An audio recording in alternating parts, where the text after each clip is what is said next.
키워드로 보는 국회는 지금. 오늘의 첫 번째 키워드는 택배 없는 날입니다. 지난 14일이 일명 택배 없는 날로 지정되면서 14일부터 16일까지 택배기사들에게 공식적인 휴가가 주어졌습니다.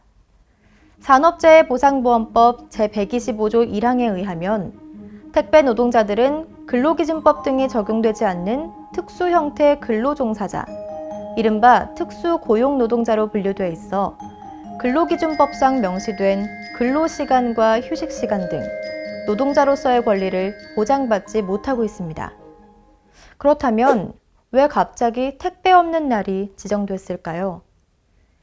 지난 7월 4일 CJ 대한통운 김해터미널 진례대리점 소속인 택배 노동자 고 서영욱 씨가 갑작스럽게 목숨을 잃었습니다.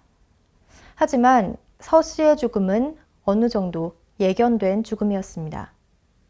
서 씨는 최근 3개월 동안 아침 7시에 출근해 늦게는 자정이 되어서야 퇴근했는데요.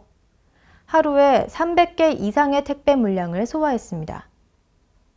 앞서 지난 6월 만 33세이던 로젠 택배 노동자가 심근경색으로 숨졌고, 지난 5월에는 CJ 대한통운 소속 택배 노동자가 잠을 자다가 갑자기 세상을 떠났습니다. 더 앞으로가 3월에는 쿠팡 배송 노동자가 계단에서 쓰러진 채 발견돼 끝내 숨졌는데요. 코로나19로 물량은 평소보다 30에서 40% 늘었지만 사측은 제대로 된 대책을 마련하지 않고 있습니다. 안 그래도 과로에 시달리던 노동자들이 더욱 과중된 업무를 맡게 되면서 안타까운 죽음에 이르고 있다고 하는데요. 이에 국토교통부는 지난 4월 택배업계와 간담회를 가지며 기사충원, 적정 근무체계 마련, 휴게시간 보장 등의 내용이 담긴 권고사항을 내놨지만 업계의 안일한 대응으로 아직도 노동 환경이 개선되지 않았다고 노동자들은 밝히고 있습니다. 택배 없는 날이 있기 전 지난 11일 택배 노동자와 유가족들이 국회에 방문해 기자회견을 열었는데요. 노동자들은 택배 업무 이외에 창고 분류 작업에까지 동원되고 있어 업무가 가중되고 있다고 밝혔습니다. 코로나 속에 택배 산업은 특수를 누리고 있습니다. 그 사이 택배 노동자들은 살인적인 노동에 고통받고 있습니다. 코로나 사태가 본격화된 2월부터 4월 그 기간 동안 내내 1만 개가 넘는 물량을 소화하며 1분 30초에 한 개씩 하루 평균 13시간 주 6일을 쉴 새 없이 일해야만 했습니다. 결국 올해만 5명의 택배 노동자가 과로사로 사망하는 안타까운 일이 벌어졌습니다. 김용균 군 사고 이후에 산업안전보건법이 전면 개정되어서 택배 노동자 같은 특수고용 노동자들도 이 법의 보호를 받을 수는 있게 되었습니다. 하지만 산재 상황은 끊이지 않고 있고 실태 파악도 이를 방지할 대책도 없는 그런 실정입니다. 택배 노동자는 여전히 개인 사업자라는 이유로 하루 쉬는 것도 본인 스스로 해결해야 하고 아프거나 다쳐도 쉬지도 못하고 상시적인 해고 위협에 시달리고 있습니다. 택배 회사는 택배 노동자들의 노동환경 개선을 위한 교섭에 즉각 응하길 바랍니다.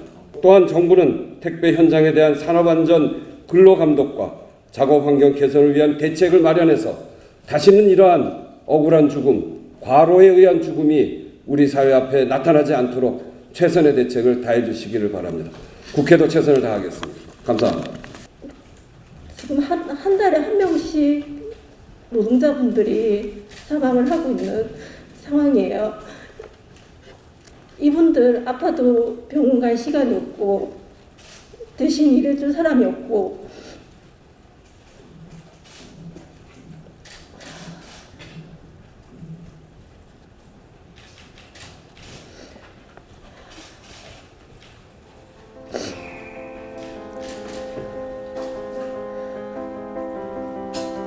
생존권을 보장받을 수 있는 법이 제정이 됐으면 좋겠습니다. 감사합니다. 택배를 시작하고 8년 만에 처음으로 애들과 여행 간다고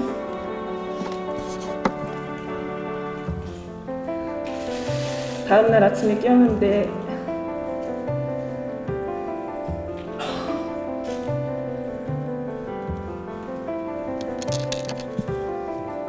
애들 아빠가 죽어 있었습니다.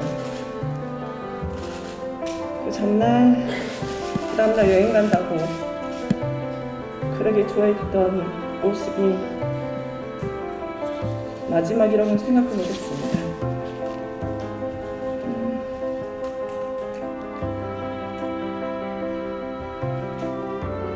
코로나 때문에 물량이 너무 많아서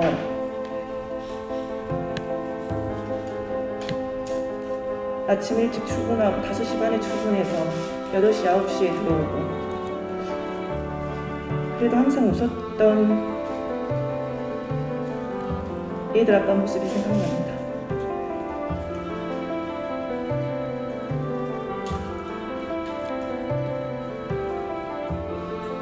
음, 3개월이 지났는데 지금도 아직도 현관문을 열고 들어올 것 같은 생각이 들고요.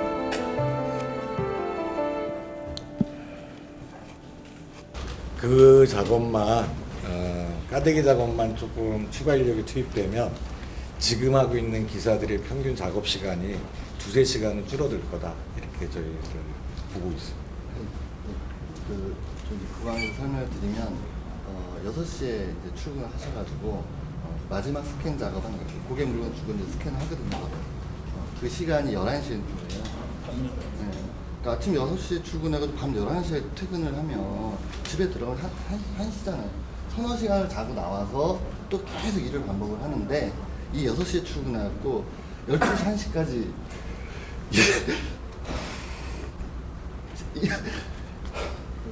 그 일을 하는 시간이 공짜 노동이라는 거예요.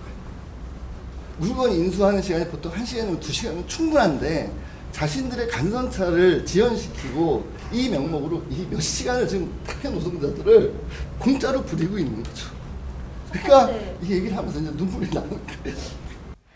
여론의 질타에 못 이겨 결국 업계 1위인 대한통운은 물량 축소 요청제를 표준계약서에 명문화하기로 했는데요. 그동안 택배기사들이 집배점과 구두로 협의하던 관행을 없애고 제도화한 거죠. 그러나 현장에서는 물량이 줄어들면 당장 수입이 줄어 생계를 유지하기 어려운 노동자들이 물량을 줄이기는 사실상 어렵다고 보고 있습니다. 개인적인 사정으로 쉬어야 할 경우에는 동료들이 도와주거나 아니면 용차라고 불리는 대체 배송기사를 스스로 구해서 추가 배송비를 더 주고 그 물량을 대체 배송시켜야 했다고 하는데요. 그렇다 보니 구조적으로 사실상 휴가를 가기가 어려운 부분이 있었던 겁니다.